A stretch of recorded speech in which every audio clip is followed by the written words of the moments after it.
안녕하세요. 남인숙 작가예요. 오늘은 비님 사연을 함께 들어볼게요. 저는 큰 상가에서 오랫동안 장사를 해온 사람입니다. 그런데 여기서 친한 사람이 단 한 명도 없습니다. 바로 옆 가게에 친해지고 싶은 동생이 있는데 그 동생은 사람들에게 인기도 많고 아는 사람도 많습니다. 제가 친해지고 싶어 다가가도 쉽게 곁을 내주지 않습니다. 어떤 사람들은 하루 이틀만 해도 사람들과 친해지던데 저는 몇십 년 동안 같은 자리를 지켜도 인연이 안 생기니 마음이 쓸쓸하고 허전합니다. 그 친구와 자연스럽게 친해지고 싶은데 어떻게 하면 좋을까요? 저도 누군가와 친하다는 걸 좀 보여주고 싶은데 참 어렵네요. 글만 봐도 뭔가 관계를 만들고 유지하는데 서툰 분이다. 그런 느낌이 와요. 관계의 서툰 분들 특징이 이거거든요. 첫 번째, 친해질 상대를 물색을 해요. 관계라는 게 속한 집단에서 자기 위치를 잘 지키고 나 나름대로 그냥 좋은 사람으로 있으면 저절로 생기거든요. 친해질 사람을 물색하고 그 사람을 집중 공략하면 상대방이 생각보다 굉장한 부담감을 느껴요. 내가 매력이 있고 없고 상관없이 누군가가 나한테 친해지겠다고 막 다가오는 게 느껴지면 그걸 환영할 사람들은 드물어요. 일단 경계하고 뒤로 자꾸 물러서게 되는 거죠. 두 번째 특징은요, 사람보다 관계 자체에 집착하는 경향이 있어요. 사연에서 보면 이런 문장을 쓰셨어요. 저도 누군가와 친하다는 걸 보여주고 싶은데 어렵네요.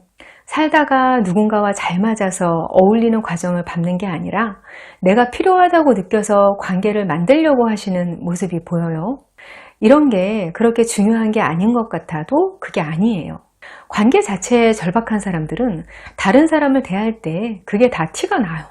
그리고 그게 결코 호감인 모습으로 비춰지지 않거든요.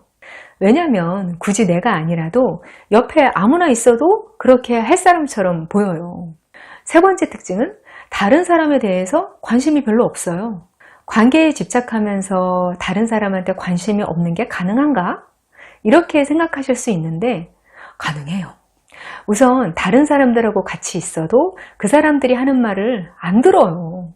어떤 분들은 친해지고 싶다고 막 다가와서 같이 대화를 하는데 막상 대화가 시작되면 제 이야기를 안 듣는 거예요.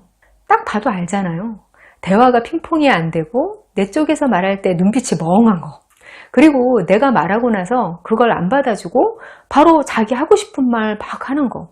관계는 기본적으로 소통이에요. 뭔가 소통이 된다는 기분이 느껴져야 관계가 생기고 계속 이어지거든요.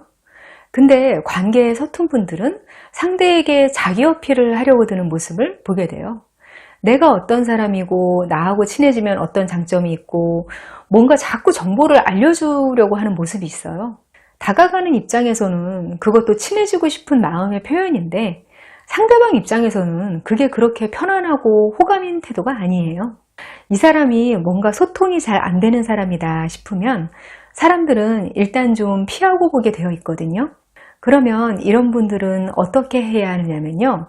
사연자님 상황에 맞게 말씀드릴 테니까 비슷한 분들 있으시면 상황에 맞춰서 적용해 보세요. 첫 번째, 무조건 얼굴 도장 찍으세요. 친해지는데 자주 보는 것만큼 좋은 게 없어요.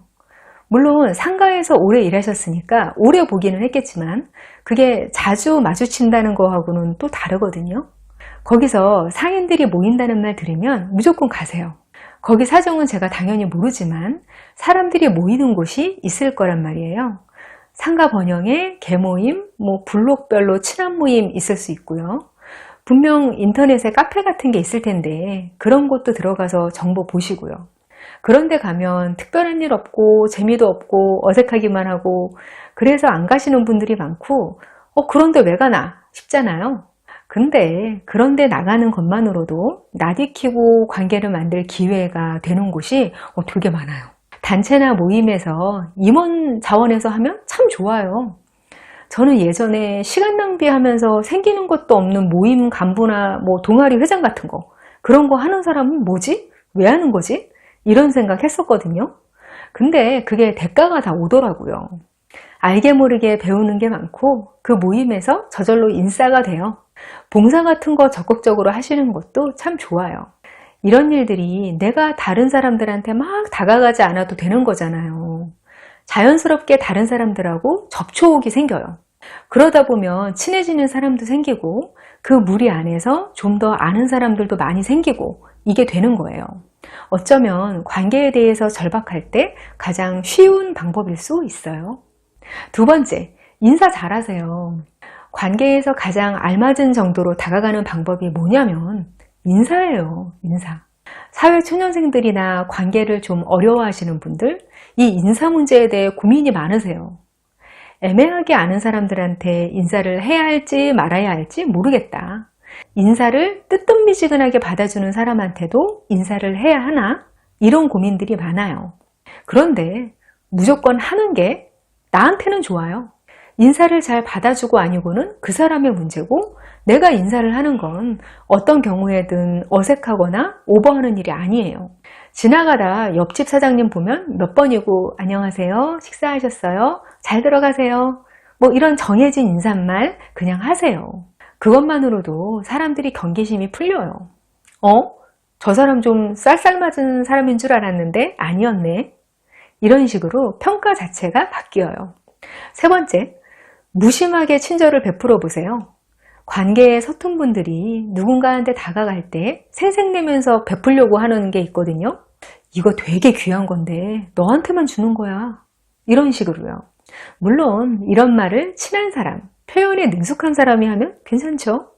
그런데 서툰 분들이 이런 식이면 진짜 부담스러워요.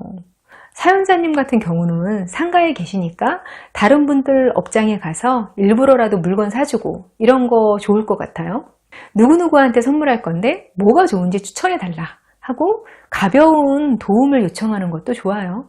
그리고 다른 상가분들이 내 가게에 오면 덤이나 서비스도 좀 주고요. 무해한 사람으로 보이면서 호의를 표현할 수 있는 방법들이 있어요. 그런 게 쌓이다 보면 어울릴 기회가 있을 때 사람들이 바로 사연자님을 생각해내고 다가오게 되어 있어요. 네 번째, 사회성 좋은 사람들 흉내내지 마세요. 보통 사람들이 관계에 능숙한 사람들에 대해서 갖고 있는 전형성이 있어요. 사람들한테 먼저 잘 다가간다, 선물도 잘한다, 농담을 잘한다, 이런 거요.